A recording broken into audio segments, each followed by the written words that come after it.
વકફ બોર્ડના નામે દુકાનો ખાલી કરાવવાનો કેસ ગૃહ રાજ્યમંત્રી હર્ષ સંઘવી પહોંચ્યા દાણાપીઠ વિસ્તારમાં। દાણાપીઠમાં વેપારીઓ સાથે હર્ષ સંઘવીએ બેઠક કરી।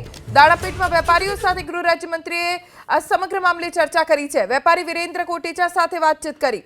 વિરેન્દ્રભાઈ કોટેચાની દુકાનમાંથી સામાન બહાર ફેંકવામાં આવ્યો હતો। હર્ષ સંઘવીએ સ્થળ પર પહોંચીને વેપારીઓ પાસેથી હકીકત જાણી। જૂની દાણાપીઠ અને નવી દાણાપીઠના વેપારીઓ ઉપસ્થિત રહ્યા। राज्यसभा में सांसद राम मोकरिया सहित आगेवानो पण उपस्थित रहा। भाजपा धारासभ्य सहित शहर भाजप प्रमुख उपस्थित रहा।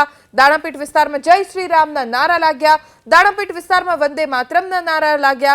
3 हिंदू वेपारीओ नी दाणापीठ में दुकानों खाली करवाई हती। फरियादना आधारे पोलीसे 9 आरोपीओनी धरपकड़ करी छे। मस्जिदना फारूक मुसाणी सहित 9 आरोपीओनी धरपकड़ कराई। घटना बाद हिंदू वेपारीओनी दुकान में सामान परत मूकवामां आव्यो हतो। हिंदू मुस्लिम वेपारीओए संयुक्त रीते सामान मूक्यो हतो परत। શું આપણે બતાવી રહ્યા છીએ હર્ષ સંઘવી અત્યારે પહોંચી રહ્યા છે જૂના દાણાપીઠ વિસ્તારની અંદર અત્યારે પહોંચી રહ્યા છે। હિન્દુ મુસ્લિમ ધર્મના લોકોએ સાથે મળી બાદમાં સામાન જે છે તે પરત મુકાવ્યો હતો। વર્ષોથી દાણાપીઠ વિસ્તારની અંદર મોટા ભાગના હિન્દુ વેપારીઓ છે તે દુકાનો ધરાવે છે। નવાબ મસ્જિદ આવેલી છે ત્યાં આ 3 જેટલી દુકાનો છે તે ખાલી કરાવવામાં આવી હતી। સીધા દ્રશ્યો બતાવી રહ્યા છીએ। ગૃહ રાજ્યમંત્રી હર્ષભાઈ સંઘવી છે તેઓ અત્યારે અહીંયા પહોંચ્યા છે। જોઈ શકાય છે કે તેમની સાથે રાજકોટ પોલીસના અધિકારીઓ ઉપરાંત રાજકોટના ધારાસભ્યો પણ અત્યારે ઉપસ્થિત છે। હર્ષભાઈ સંઘવી અત્યારે જે વેપારીઓ છે તેમની સાથે વાત કરશે। સીધા લાઈવ દ્રશ્યો બતાવી રહ્યા છે। વેપારીઓ તેમને આવકારી રહ્યા છે।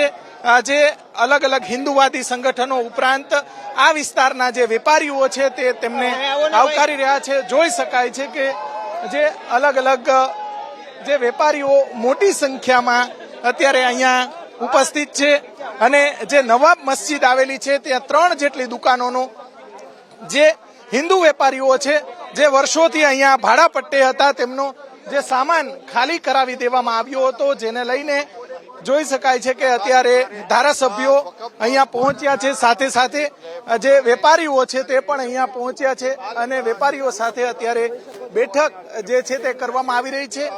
તેમની સાથે રાજકોટના 3 ધારાસભ્યો અત્યારે ઉપસ્થિત છે અને જે પોલીસ દ્વારા 9 શખ્સો વિરુદ્ધ જે ગુનો દાખલ કરવામાં આવ્યો હતો અને 9 શખ્સોનું ગઈકાલે રીકન્સ્ટ્રક્શન પણ કરાવવામાં આવ્યું હતું।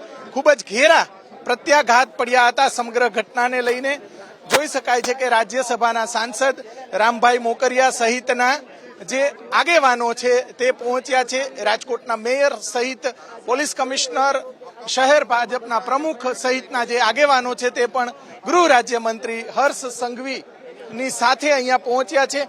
આ નવાબ જે મસ્જિદ આવેલી છે એ મસ્જિદમાં 3 જેટલી દુકાનો ખાલી કરાવવામાં આવી હતી અને આ 3 દુકાનો જે છે તેમનો સામાન બહાર ફેંકી દેવામાં આવ્યો હતો અને ત્યારબાદ જે પોલીસ દ્વારા કડક કાર્યવાહી કરી 9 શખ્સો વિરુદ્ધ ગુનો દાખલ કરવામાં આવ્યો છે।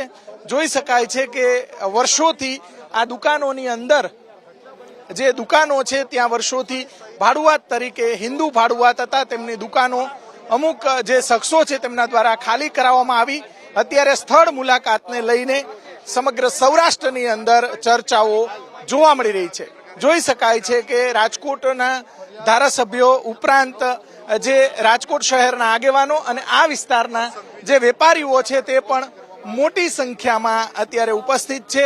ખૂબ જ ઘેરા પ્રત્યાઘાત જે તે સમયે પડ્યા હતા અને જોઈ શકાય છે કે આ તરફ જે ગૃહ રાજ્યમંત્રીની સાથે રાજકોટ પોલીસના અધિકારીઓ ઉપરાંત અલગ અલગ સંગઠનોના જે હોદ્દેદારો છે તે પહોંચ્યા છે। આ જે મસ્જિદ છે તેની અંદર 3 જે દુકાનો છે તેમના જે અંદર સામાન રાખવામાં આવ્યો છે એ બતાવવાનો પ્રયાસ કરીશું। જોઈ શકાય છે કે આ સામાન અહીંયા રાખવામાં આવ્યો હતો। આ નવાબ જે મસ્જિદ આવેલી છે તેની અંદર 3 દુકાનોનો જે સામાન બહાર ફેંકી દેવામાં આવ્યો હતો। ત્યારબાદ પોલીસ દ્વારા કાયદેસરની કાર્યવાહી હાથ ધરી અને ત્યારબાદ 9 શખ્સો વિરુદ્ધ ગુનો દાખલ કરવામાં આવ્યો। સમગ્ર મામલાને લઈને ગૃહ રાજ્યમંત્રી હર્ષ સંઘવી સ્થળ પર પહોંચ્યા છે અને પોલીસની કાર્યવાહીની અત્યારે સમીક્ષા કરી રહ્યા। સાહેબ રૂબરૂ આવ્યા, મને પાસે બોલાવીને પૂછ્યું કે આ બધું કેવી રીતે થયું એ બધી વિગત મેં જણાવી। સાહેબે કીધું કે અમે બધા તમારી સાથે જ છીએ, ભવિષ્યમાં આવું કોણ ન થાય એના માટે અમે પૂરેપૂરી મહેનત કરશું. જે વસ્તુ થઈ હતી મેં એને બતાવી કે આ લોકોએ આવી સીધું તાળું તોડીને માલ બહાર ફેંકી દીધો. એની પાસે રૂબરૂ જતા એ વકફ બોર્ડનો કોઈ કાગળ દેખાડો કે અમારી પાસે ઓર્ડર છે એટલે અમે દુકાનનો કબજો લઈ લઈએ છીએ, તમારો સામાન બહાર અમે કાઢી નાખીએ છીએ. જે કાંઈ થયું છે ખોટું થયું છે અને પોલીસમાંથી તમને પૂરો સપોર્ટ મળ્યો કે નહીં, મેં પૂરેપૂરો સપોર્ટ મળ્યો છે. ભવિષ્યમાં આ વસ્તુ બીજી વાર ન બને એના માટે યોગ્ય પગલાં લેવાના.